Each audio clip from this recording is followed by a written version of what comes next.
Os perigos desse mundo estão à solta por aí, mais vivos do que você imagina.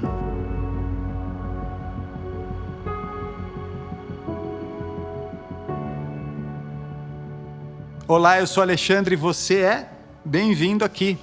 Depois de um longo inverno, uma perna quebrada, 2 cirurgias, cá estou eu de volta para a gente continuar a série Além do Óbvio. No último episódio, a gente falou sobre o capítulo 2 de Provérbios, do versículo 1 até o versículo 11. A gente viu a responsabilidade que a gente tem para buscar a sabedoria de Deus. A gente já tinha visto previamente que Deus é bom e no seu amor Ele nos dá a sabedoria. E aqui no começo do capítulo 2 a gente viu que nós temos essa responsabilidade de buscar a sabedoria de Deus para que a gente possa tê-la. Agora veja, nesse episódio a gente vai tratar do versículo 12 até o versículo 19, que está aparecendo aqui na sua tela. Se você quiser ler, pode pausar, dar uma lida e depois retornar. Do versículo 12 até o versículo 19, o texto vai falar de 2 perigos, de 2 inimigos, dos quais essa sabedoria de Deus nos livra, nos protege. O primeiro é o mau caminho e o homem que diz coisas perversas, no versículo 12. E depois, no versículo 16, fala da mulher estranha, da estrangeira ou adúltera também, né?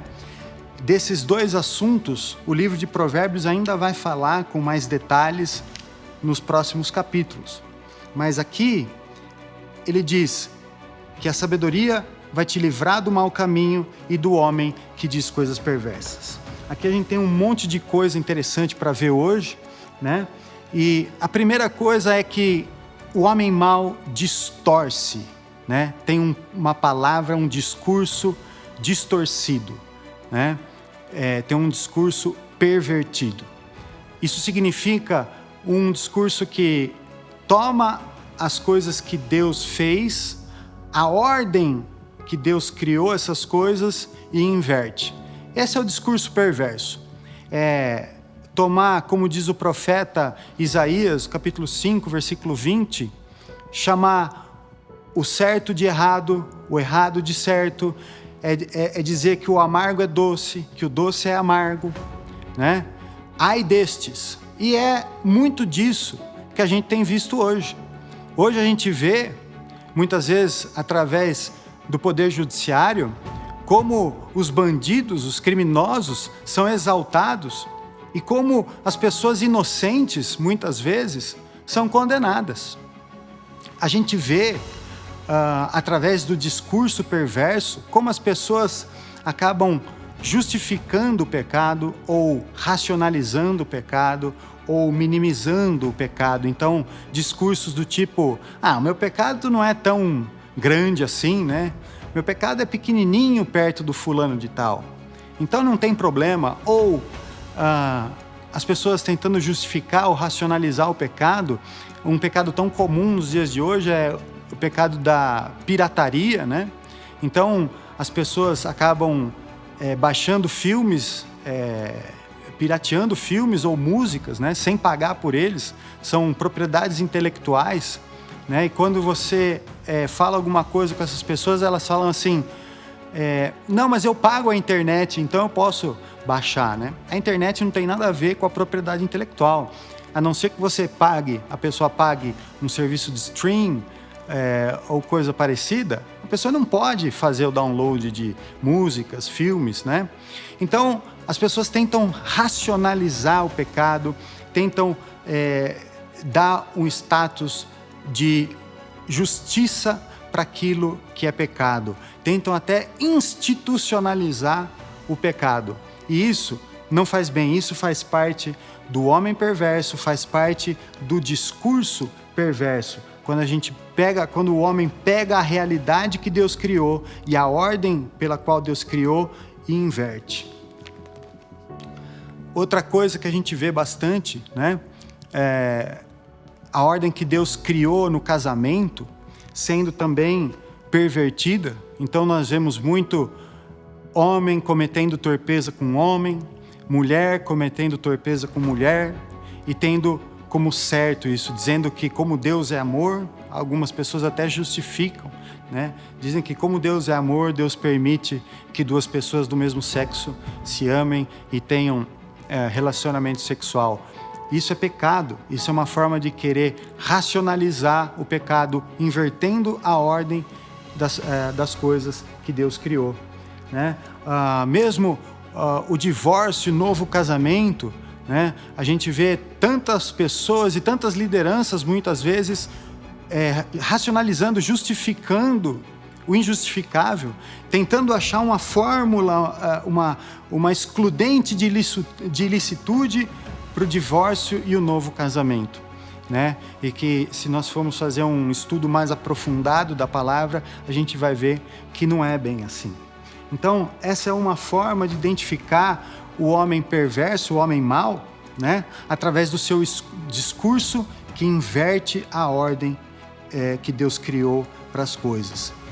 E fala mais dos homens que deixam as veredas da retidão. Esses homens maus, eles deixam as veredas da retidão para andarem pelos caminhos das trevas. Ou seja, é uma pessoa apóstata, é uma pessoa desviada da fé, que deixou a fé para andar no caminho da escuridão, a fim de que seus pecados não sejam manifestos, né? É aquele que recusou estar na presença do Pai para ir se divertir no mundo, como a gente vê na parábola do filho pródigo, né? E acabou indo comer as bolotas dos porcos, né? A comida dos porcos, né?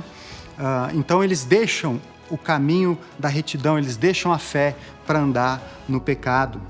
E ainda por cima se alegram de fazer mal e folgam com as perversidades dos maus. Ou seja, eles se alegram em cometer o pecado e são coniventes com todos aqueles que cometem tais pecados, né? Diferentemente daquele que busca viver em santidade, em purificação, muitas vezes, quando pecamos, nós nos entristecemos, mas a palavra diz que a tristeza segundo Deus é boa, porque a tristeza segundo Deus produz arrependimento, e arrependimento gera salvação, da qual ninguém se arrepende, né? Mas esses homens maus, perversos, eles se alegram em pecar. Eles não só têm um discurso perverso, como se desviam da fé e se alegram no pecado e aprovam quem comete esses pecados, né? Então, esses homens têm as veredas tortuosas e desviadas nas suas carreiras. Esses homens são inconstantes, são carreiras tortuosas, né? Que eu costumo dizer que ele anda cascavelando, né? Então, ora ele está para cá, ora ele está para lá, você nunca sabe qual que é do cara, né? Porque ele vive de mal a pior, enganando e sendo enganado. Essa é a vida do homem perverso, e é esse homem que vai disputar a atenção do filho, né? Que o pai está ensinando. Ele vai disputar junto com o pai para ver quem que ganha a atenção do filho. O pai com as palavras de Deus, ou o homem perverso com o seu discurso distorcido, né? Deturpado. O segundo perigo, segundo inimigo que esse texto fala, na verdade é uma inimiga, né? Fala da mulher estranha, da estrangeira que lisonjeia com as suas palavras. Eu queria falar primeiro a questão dessa terminologia, a mulher estranha e estrangeira, né? Tem o sentido de ser uma mulher de outro povo, né? Antigamente, o povo de Deus tinha um mandamento de que ele não poderia se casar com mulheres de povos estranhos. Era para o povo de Deus, os judeus, casarem com o povo judeu, para ter relacionamentos, criarem famílias dentro do próprio povo judeu. Não era permitido para os judeus se casarem com mulheres, né, ou maridos, né, de fora do povo de Israel. Então, a sabedoria faz a gente se livrar, né? Ou melhor, a própria sabedoria nos livra da mulher estranha. Interessante que aqui Salomão estava ensinando para os seus filhos, né, essa verdade, lembrando que Salomão mesmo, o homem mais sábio do mundo, acabou caindo, né, no relacionamento com mulheres de povos estranhos, como a gente bem sabe, né, e essas mulheres o levou a oferecer sacrifícios, né, construir templos para deuses estranhos, né, deuses falsos. O próprio Salomão caiu nisso, mas ele diz, olha, a sabedoria, né, que a gente tem visto aqui recorrentemente, né, que é o próprio Senhor Jesus Cristo, vai nos livrar da mulher estranha. E percebe que o discurso da mulher estranha é diferente do discurso do homem perverso, né? Não é um discurso que inverte a ordem criada por Deus, mas não é por isso que deixa de ser um discurso perigoso. O discurso da mulher estranha, da estrangeira, da adúltera, é com lisonjas, ela tem um discurso suave, sedutor, encantador, né? Muitas vezes a mulher, ela tenta o homem, e também o inverso, o homem tenta a mulher através de palavras suaves, através de um olhar, de uma palavra, de um bom dia, né? De um como você está bonito ou como você está bonita, né? E através dessas palavras de lisonjas, quando se menos espera, o marido está traindo a mulher está traindo o marido, e assim sucessivamente, né? E você percebe que essa mulher estranha, que lisonjeia com as suas palavras, ela deixa o guia da sua mocidade e esquece do conserto do seu Deus. Ou seja, a infidelidade é uma característica marcante da mulher estranha, da estrangeira, porque ela deixa o seu companheiro da mocidade, né? Ou seja, abandona aquele casamento que ela teve, né? E se esquece do seu Deus. Ou seja, existe uma infidelidade social e uma infidelidade espiritual, né? Ou seja, quando o nosso relacionamento com Deus não vai bem, muito dificilmente o nosso relacionamento terreno com as pessoas e com as coisas que Deus criou também não vai bem. Mas veja, essa mulher, ela é infiel para com seu marido e é infiel para com Deus. Essa é outra característica marcante da vida dessa mulher estranha, né? E aqui ele fala, a sua casa se inclina para a morte e as suas veredas para os mortos. Veja, naquele tempo, o adultério era punido com a morte por apedrejamento, né? Os adúlteros eram apedrejados até a morte, a fim de que o povo tirasse a contaminação do meio do povo de Israel, porque Deus habitava no meio do seu povo de Israel. Então, quando ele fala que a sua casa se inclina para a morte, é isso, são caminhos que levam à morte, né? Principalmente dentro do contexto bíblico em que foi escrita essa palavra, né? Aquele que se dava ao adultério, né, acabava morto, né? Então por isso ele diz, olha, esse caminho vai acabar te levando para a morte, né? E fala mais ainda, todos os que se dirigem a elas não voltarão, não atinarão com as veredas da vida. É um caminho tão perigoso, aí a gente percebe que é um laço, ele enlaça a alma daquele que pratica esse tipo de coisa, né? A pessoa não consegue sair de lá, né? E a mulher estranha, assim como o homem perverso, está disputando com o pai a atenção do filho. Então, tá lá, o pai querendo a atenção do filho, o homem perverso querendo a atenção do filho, a mulher estranha querendo a atenção do filho, todo mundo disputando por essa atenção. E aí eu digo, onde está a gente nisso aí?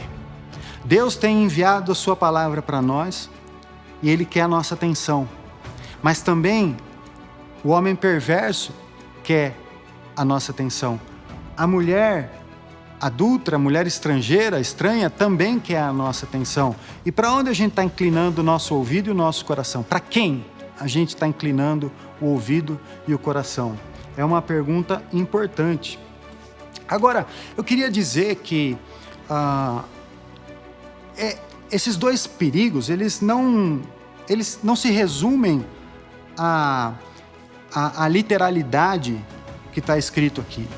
Porque assim, o homem perverso, muitas vezes, a gente vê que a sabedoria vai nos livrar do homem perverso, né? Mas a gente sempre tem na cabeça, assim, quem é que vai vir trazer um discurso perverso para a gente? Quem é que vai trazer uma heresia para a gente, né? Mas e quando o homem perverso somos nós mesmos, né? Quando esse homem perverso que tem um discurso distorcido, que pega a verdade de Deus e transforma em mentira, né?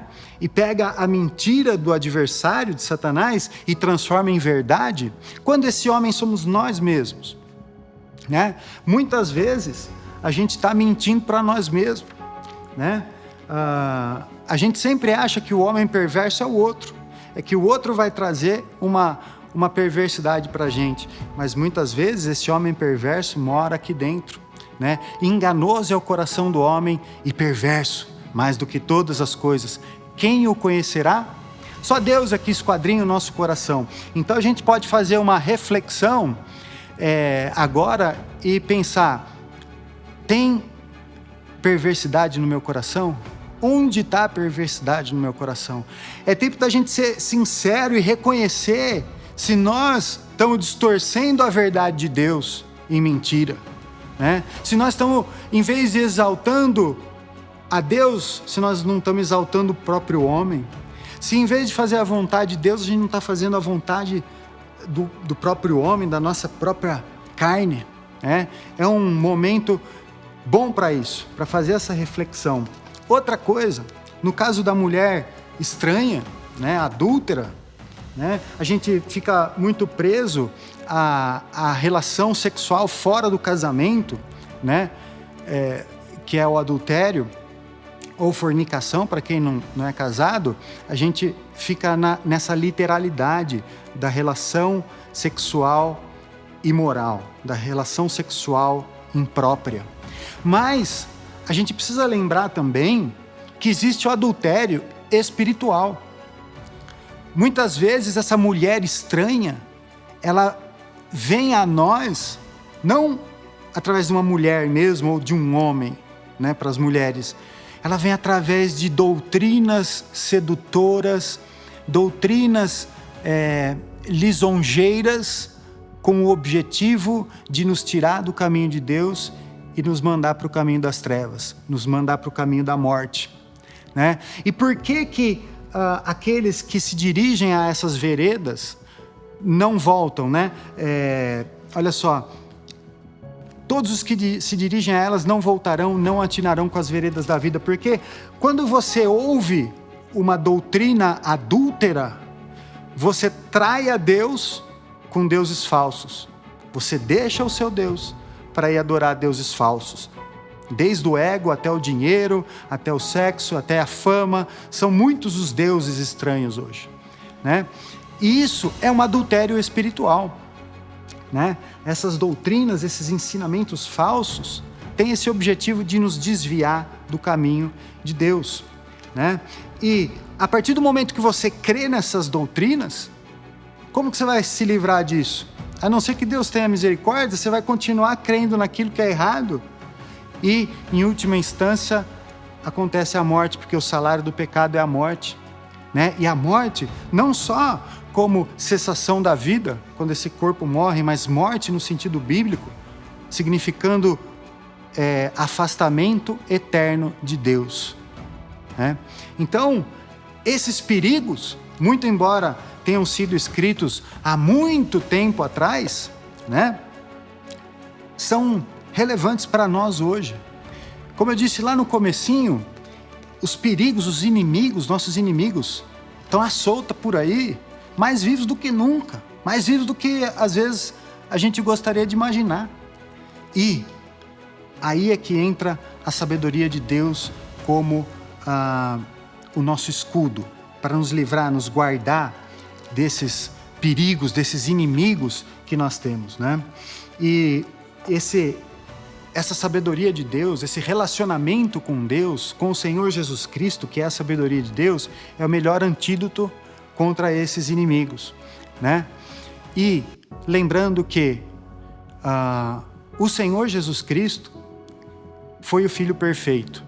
Ele sim deu ouvido ao seu Pai, ele não deu ouvido à mulher estranha, à mulher adúltera, ele não deu ouvido aos adultérios desse mundo, ele não deu ouvido para as perversidades desse mundo, ele deu ouvido à palavra de Deus.